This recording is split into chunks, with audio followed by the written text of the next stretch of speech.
I've spent over a year in the native Titan X 12.5, and somewhere along the way I realized I don't mind the kayak at all. In fact, I love it. I just hate carrying it. So today, I'm trading in my Giant for the Hammer. The newer, lighter, and maybe this won't destroy my spine option from native watercraft.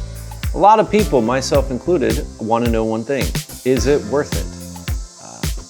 Especially coming from a Titan X, the king of stability, the floating barge, the platform you could probably do yoga on. Is the Hammer really an upgrade?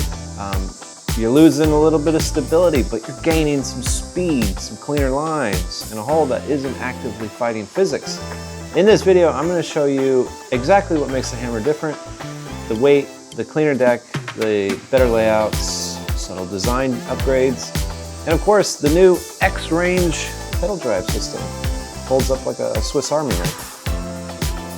By the end of this video, hopefully you're as confident or more in the decision you decide to make, whether it's the Hammer, the Titan, or something completely different. Let's get into it. Now, I know what you're thinking. Is this dude really fixing to drop stacks just to save a few pounds? Well, you drag the Titan around long enough, week after week, pedaling miles each trip, and you'll get it.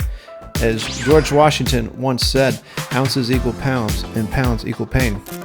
Well, maybe he didn't say that, but point stands. Saving weight while keeping the Titan's bells and whistles is a big deal. Today, we are at Matt Lachey Outfitters to meet the Hammer in person. And the first thing you'll notice, it doesn't really look all that much smaller. It's not tiny, but it's noticeably lighter. And after lugging the Titan around for over a year, I can already hear my chiropractor whispering, "Thank you."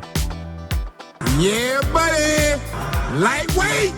Let's talk weight. This is the main reason why I'm doing this. The Titan X 12.5, fully rigged, that is your seat and your prop drive system, nothing else, is around 172 pounds. And the Hammer, with the same stuff, the seat and the X-Range, is about 140 pounds per the website, fully rigged. Yes, it is still heavy. No, you're not going to be sprinting up the launch with the Hammer any different than the Titan. But compared to the Titan, it's like picking up a large dog instead of a full-grown cow. That 32 pounds, which is roughly 18% difference in weight, is huge. If the goal is to motorize this thing, which is what I'm planning on doing, those 32 pounds basically cover the weight of a battery and then some. Plus, I can shed weight even faster with the new X-Range, being able to just quickly pop off, fold up, disconnect, and like it's nothing.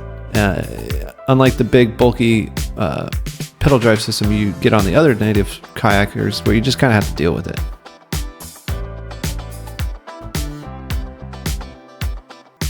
The Hammer's deck is cleaner. The front deck geometry isn't as bulky around the prop drive, which means more space for measuring fish and less of a tripping hazard for clumsy people like myself when getting in and out of the kayak.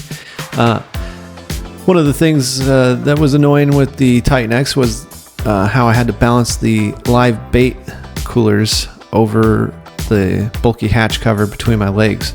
I wish that the prop hatch were completely flush on the Hammer, but this is a step in the right direction. The rear battery compartment, pretty much flush as well. Level with the deck. It fits the super cool and super expensive Newport briefcase batteries, which is bad news for my wallet, but thankfully it works with normal batteries as well. Everything sits even, battery inside and hidden, crate, cooler, and all the other poor financial decisions, your wife would say, within reach. The front compartment is a big upgrade too, slightly raised, looks cooler, and it gives you about the same storage as the Titan X, it's just more vertical. The side compartment, I'm pumped about this. It's going to be perfect for used up lures, trash, or anything else I don't feel like putting back in a specific spot. Overall, cleaner deck, smarter storage, less hassle, more fishing. Now for the real question for Titan owners and for anyone who doesn't feel like going on an unplanned swim. Stability versus speed. The Titan X, unmatched, rock solid, you do not beat it. The Hammer, a little less stable, but noticeably faster, sleeker, and way more responsive. Some quick numbers for you guys of the differences in width between the big Titan, little Titan, and the Hammer. Don't let anyone lie to you. Those inches matter, fellas. But by how much? From everything I Googled, searched, and bugged Native about, the hammer is basically a hybrid between the Slayer and the Titan X. After demoing it, I'd agree. The hammer is tippy, but only to a point. I could rock it maybe from one side to the other, maybe an extra 20 degrees easier than the Titan, but it hits a hard wall after that and it just doesn't keep going. Sitting to standing, no issues. Reaching outside the kayak at weird angles, still stable. And I'm not exactly a veteran kayaker either. Speed though, a whole different universe. A full sprint in the Titan will have your thighs crying after just 25 yards. Meanwhile, the hammer turns twice as fast, doesn't gas you out, and honestly just glides around on the top of the water. It's beautiful.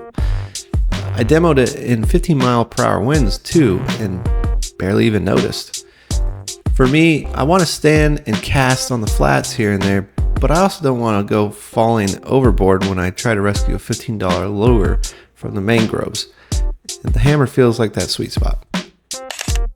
The hammer's X-Range pedal drive system is a straight-up game changer. It folds up like a Swiss Army knife, quick disconnect for unloading and loading, which is huge. I mean, that weight alone is so much. It's significant. When it is folded up, or even when it is down, you have more deck space, believe it or not. It just doesn't sit as high as the old Propel when it is in the water, and when it's folded up, it's like almost completely out of the way. It honestly, when you compare it to the old Native drive, it kind of feels like the old one feels like a nuisance compared to this. Like you had a truck hitch between your legs that you're constantly dodging. And look, if you go full powered kayak, which is a goal, you're gonna want the pedals instead of having to rely on paddles in case something goes wrong. So you bring both, and then you end up fishing around the pedal drive system on like the Titan X the entire time. With the X-Range, you just fold it up and you forget about it. It's mostly out of the way.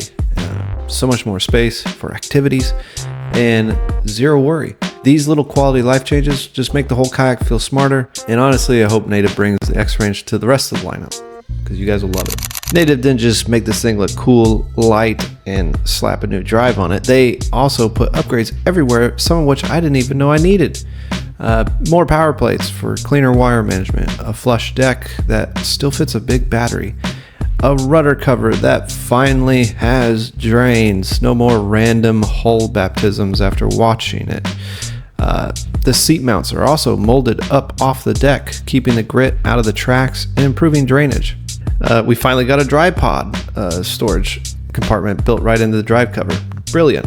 And those new spin style pins are just, they feel like way more sturdier than the old pull-out pins that are on the other Native kayaks, except for the Slayer LT. I think it has the spins also. So, was this a good trade? Well, time will only tell. But I'm feeling pretty confident. Coming from a Titan, you're giving up its biggest superpower, the insane stability.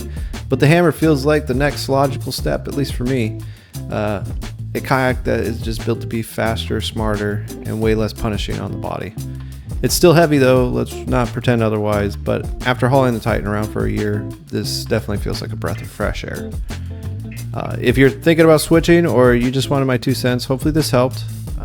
Stay tuned for next week's video where we finally get this thing on the water in Southwest Florida and see how it handles in real conditions with my rod in hand. Fishing rod, that is. Subscribe, like, comment your questions.